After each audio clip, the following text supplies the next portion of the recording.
Good morning, welcome to Shah's garden. ഞാൻ ഇന്ന് വന്നിട്ടുള്ളത് നിങ്ങൾക്ക് എല്ലാവർക്കും ഉപകാരപ്പെടുന്ന ഒരു ടിപ്പുമായിട്ടാണ്. നിങ്ങൾക്ക് കണ്ടപ്പോഴേ മനസ്സിലായിട്ടുണ്ടാവും. എൻ്റെ കയ്യിൽ ഇതാ 4 പോട്ടുകളുണ്ട്. ഈ പോട്ടിന് വേണ്ടിയിട്ട് ഞാൻ ₹1 പോലും ചിലവാക്കിയിട്ടില്ല.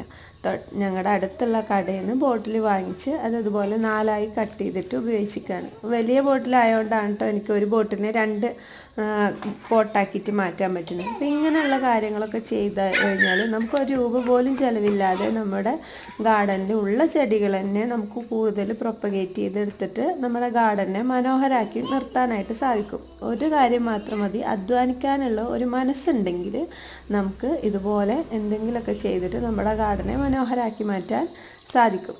അപ്പോൾ എൻ്റെ കയ്യിലുള്ള മോസ് റോസാണ് ഞാനിവിടെ വെച്ച് കൊടുക്കുന്നത്.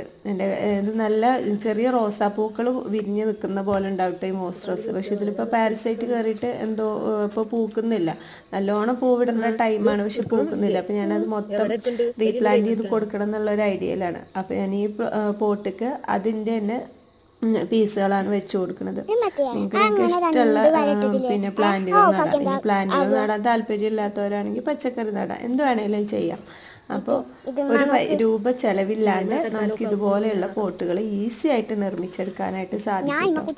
അപ്പോൾ എൻ്റെ ഈ വീഡിയോ ഇഷ്ടമായെങ്കിൽ നിങ്ങൾ ലൈക്ക് ചെയ്യണേ. അതുപോലെ സബ്സ്ക്രൈബ് ചെയ്ത് കാണാത്ത കൂട്ടുകാരുണ്ടെങ്കിൽ ഒന്ന് സബ്സ്ക്രൈബ് ചെയ്തിട്ട് സപ്പോർട്ട് ചെയ്യണേ. അപ്പോൾ have A nice day. Good morning, welcome to Shas Garden.